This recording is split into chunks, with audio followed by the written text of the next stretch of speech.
అభిరుచి ప్రేక్షకులందరికీ రథ సప్తమి పండుగ శుభాకాంక్షలు.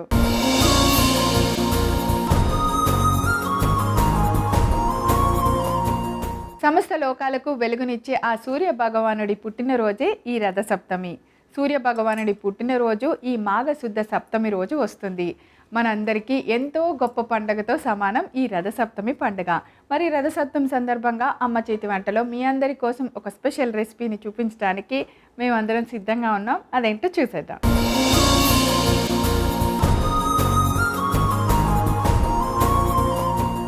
ఈరోజు అమ్మ చేతి వంటలో మీ అందరికీ నచ్చేలాగా రథ సప్తమి పండుగ సందర్భంగా ఒక స్పెషల్ రెసిపీని చూపించడానికి వస్తున్నారు మన ఎక్స్పర్ట్ శ్రీదేవి గారు.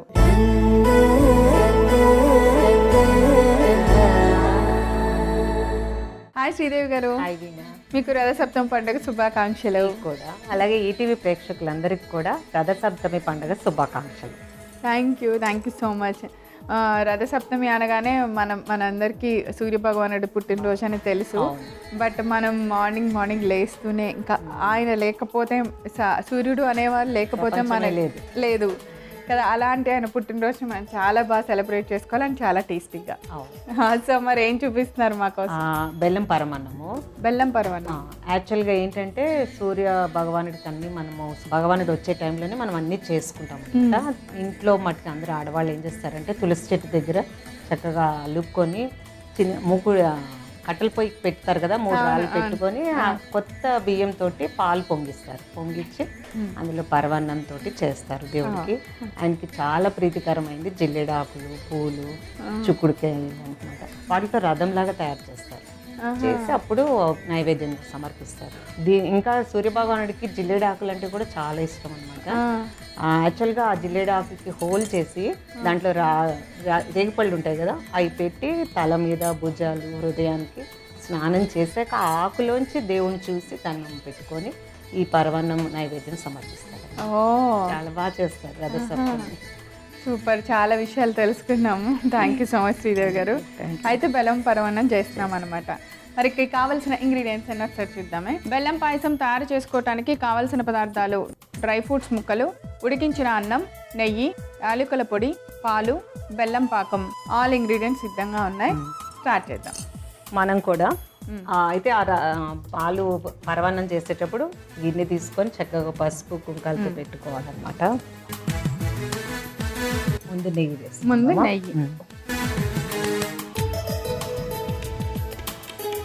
తర్వాత ఈ జీడిపప్పు వేపేసి అందులోనే వేసేయండి.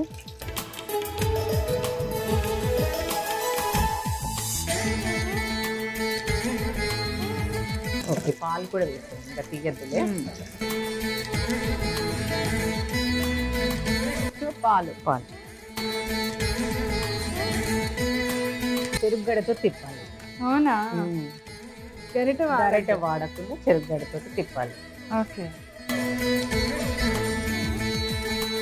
బాగుంది కదా. ఎట్లాగో పాలు కాసిందే. యాక్చువల్గా ఇంట్లో అయితే చేసేటప్పుడు ఆవు పాలు పొంగు వచ్చిన తర్వాత కడిగిన రైస్ వేసి బెల్లం పరమాన్నం చేస్తారు. ఇప్పుడు మనం పాలు ఆల్రెడీ అన్నం ఉడకపెట్టేస్తాం కాబట్టి అన్నం వేసేసుకొని తిప్పుకోవాలి.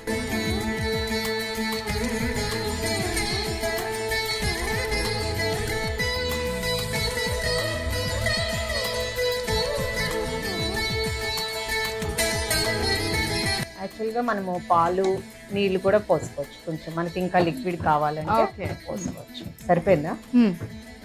పరమాన్నం అంటే దగ్గరగానే ఉంటుంది కదా. అంటే ఇప్పుడు మనకి తొందరగా కూడా అయిపోతుంది, ఎందుకంటే అన్నం ఉడకపెట్టేస్తాం కదా.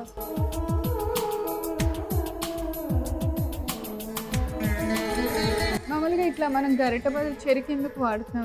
ఎందుకంటే చెరుకు రసంలో కూడా జ్యూస్ వస్తుంది కదా, అది వేడికి పరవన్నంలో మంచి టేస్ట్ ఇస్తుంది. తర్వాత చెరుకు గడలు, రేగి పళ్ళు ఇవన్నీ మనకి ఈ టైంలో దొరుకుతాయి. దేవుడికి కూడా చాలా ఇష్టమైన వంట అన్నమాట రేగి పళ్ళు ఒకటి. చెరుకు ఫ్లేవర్ వస్తుంది. ఓకే, నెక్స్ట్ బెల్లమా? బెల్లం కూడా నేను ఏం చేస్తానంటే పాకం చేసి తీసుకొచ్చేసాను. అయితే ఒక్క నిమిషం ఉండండి. ఇలాచి ఎందుకు నేను బెల్లం పాకం ఆపుతున్నానంటే పాలల్లో బెల్లం డైరెక్ట్గా వేసామనుకోండి విరిగిపోయే ఛాన్సెస్ ఉంటాయి. అందుకే మనం ఏం చేయాలంటే ఎప్పుడు కూడా బెల్లము గ్యాస్ ఆఫ్ చేసి బెల్లం వేసుకోవాలి. సరే ఆ పైన ఆ.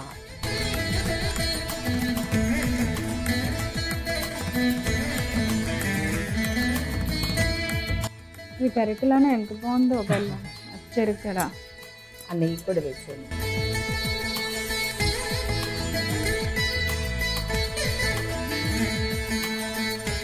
ఒక్కోసారి మన ఇంట్లో చాలా ఎక్కువ వంటలు చేయాలన్నప్పుడు ఇలాగ అన్నం వండుకొని ఉంచుకుంటాం కదా, దాదాపు ఇలా పరమాన్నం కూడా చేసేసుకోవచ్చు. అంటే మీరు ఇందాక చెప్పారు తులసి కోట ముందు పొయ్యి పెట్టి చేస్తే, అలాంటప్పుడు కూడా ఆ పొయ్యి మీద ఎక్కువ వండలేకపోయినా అలా ఇలా శాస్త్రానికి చక్క పొయ్యి పెట్టి ఒక 5 నిమిషాల్లో చేసేసి అయిపోతుంది. మీకు అక్కడ ఎక్కువసేపు ఉన్నట్టు పొగ కష్టం అనిపిస్తున్న వాళ్ళు అలా కూడా చేయొచ్చు. అవును, ఒకేలా పొయ్యి మండుతుంది మండట్లేదు ఈ టెన్షన్ కూడా ఉండదు కదా. 5 నిమిషాలు అయితే మండుద్ది. ఓకే, మన ప్రసాదం అయిపోయింది, డిష్ అవుట్ చేద్దాము. సో ఆల్మోస్ట్ అయిపోయింది మనకి బెల్లం పరమాన్నం. స్టవ్ కూడా ఆపేసాం కదా. ఇంక ఇప్పుడు సర్వింగ్ బౌల్లోకి తీద్దాం. మామూలుగా మీరు ఊళ్ళో ఉన్నప్పుడు చదువుకునేటప్పుడు రథసప్తమికి ఏం చేసేవాళ్ళు శ్రీదేవి గారు? అందుకే ఇంత బాగా చెప్పేస్తారు. అవన్నీ చేసినట్టుగానే మా మదరు వెళ్ళి జిలేడాకులు అవన్నీ, అది జిలేడాకులు తెచ్చేసి వెంటనే మళ్ళీ మనము జాగ్రత్తగా పాలు కళ్ళలో పడకూడదు కాబట్టి జాగ్రత్తగా హోల్ చేసుకొని ఆ పాలంతా వెళ్ళిపోయాక రేగిపండు పెట్టి తల మీద భుజాల మీద పెట్టి అలా చేయటం వల్ల ఆరోగ్యాలుగా ఉంటారు. సూర్యభగవానుడి కిరణాలు మన మీద ఉంటే మనం కూడా ఎప్పుడు ఎనర్జీగా ఉంటాం కదా. సో అలా కంపల్సరీ చేస్తారనమాట. ఆ వండిన ప్రసాదాన్ని కూడా డైరెక్ట్ గా డిష్ అవుట్ కాకుండా ఇట్లా చిక్కుడుకాయ అన్నాను కదా, చిక్కుడుకాయ ఆకుల్లో దేవుడికి ఒక అరటిపండు ఈ పరమాన్నము నైవేద్యంగా చూపిస్తారనమాట. సో నేను ఆ ఆకులు లేవు కాబట్టి మనకి దొరకవు కదా ఒక్కోసారి, అందుకని తమలపాకు కేసు ఇది కూడా లేకపోతే మనం మందార ఆకులు కూడా వాడచ్చు, లేదు అంటే అరిటాకు, ఇవన్నీ దేవుడి ప్రసాదానికి. ఓకే, ఇప్పుడు మనం వండిన బెల్లం పరమాన్నాన్ని బౌల్లోకి తీసుకుందాం.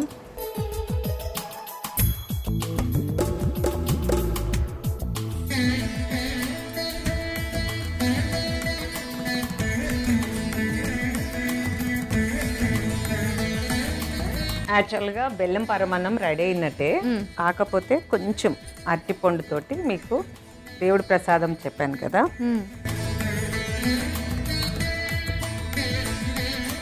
ఓకే, అంటే దేవుడికి ఇట్లా నైవేద్యం చూపించాక అలా తినాలి. అలా చిక్కుడు ఆకుల్లో కానీ అరటాకుల్లో కానీ మందారం ఆకుల్లో కానీ తమలపాకులో కానీ మనకి ఏ ఆకులు దగ్గరలో ఉంటే అలా పెడితే మంచిదని చెప్తున్నారు. డెఫినెట్గా ఫాలో అవ్వండి. బెల్లం పరమాన్నం ఎలా చేయాలో మీకు ఆల్రెడీ తెలిసింది. బెల్లం పరమాన్నం రెడీ అయినా టేస్ట్ చూసి ఎలా ఉందో చెప్పండి. సో ఎంత చక్కగా ప్రసాదాన్ని ఎలా వండాలో చెప్పడం కాకుండా ఎలా పెట్టాలి దేవుడికి ప్రసాదం అనేది కూడా చెప్పారు శ్రీదేవి గారు. Thank you so much. ప్రసాదం పెట్టారు కాబట్టి నేను ఇది మీకు తిని ఎలా ఉందో చెప్తాను. ఇలా అరటిపండుతో ఫస్ట్ టైం. ఇంతేనా తినేది? అంతే. బెల్లం పరమాన్నం విత్ అరటిపండు ప్రసాదం కూడా సూపర్ టేస్టీగా ఉంది. అంతా అంటే మనస్ఫూర్తిగా అనుకొని చేస్తే దేవుడి ప్రసాదం చాలా రుచికరంగా ఉంటుందంటారు. అలానే చాలా బాగా కుదిరింది, చాలా బాగుంది. తయారు చేసుకునే విధానాన్ని, కావాల్సిన పదార్థాలను నేను మీ అందరి కోసం రిపీట్ చేస్తాను, నోట్ చేసుకోండి. బెల్లం పాయసం తయారు చేసుకోవడానికి కావాల్సిన పదార్థాలు: డ్రై ఫ్రూట్స్ ముక్కలు, ఉడికించిన అన్నం, నెయ్యి, యాలకుల పొడి, పాలు, బెల్లం పాకం. బెల్లం పాయసం తయారు చేసుకునే విధానం: ముందుగా స్టవ్ ఆన్ చేసి గిన్నె పెట్టి అందులో నెయ్యి వేసుకోవాలి. డ్రై ఫ్రూట్స్ ముక్కల్ని వేసి కొంచెం వేగిన తర్వాత పాలు పోసుకొని మరగనివ్వాలి. పాలు మరుగుతున్నప్పుడు మనం ముందుగా ఉడికించిన అన్నాన్ని కూడా వేసుకోవాలి. తర్వాత కొద్దిగా యాలకుల పొడి వేసి చెరుకుగడతో బాగా కలిసేలాగా కలుపుతూ ఉండాలి. బాగా దగ్గర పడి అంతా ఉడికిన తర్వాత స్టవ్ ఆఫ్ చేసుకొని బెల్లం పాకాన్ని వేసుకోవాలి. కొద్దిగా నెయ్యి కూడా వేసుకొని బాగా కలుపుకొని చల్లారిన తర్వాత సర్వింగ్ బౌల్లోకి తీసుకొని తమలపాకుల్లో అరటి ముక్కలు పెట్టి మరలా మనం వండిన బెల్లం పాయసాన్ని పెట్టి ప్రసాదంగా పెట్టాలి. అంతే, ఎంతో రుచికరమైన బెల్లం పాయసం రెడీ. శ్రీదేవి గారు, థ్యాంక్ యూ సో మచ్. చాలా చాలా బాగుంది. చాలా విషయాలు మా అందరి కోసం చెప్పినందుకు థ్యాంక్ యూ. సో చూసారు కదా బెల్లం పరమాన్నం ఎలా ఉంటామో. మీ అందరికీ నచ్చిందా? తప్పకుండా తయారు చేసుకొని మీరు కూడా రుచి చూడండి. తిరిగి రేపు మరలా అమ్మ చేతి వంటలో కలుసుకుందాం. అంతవరకు సెలవు, నమస్కారం.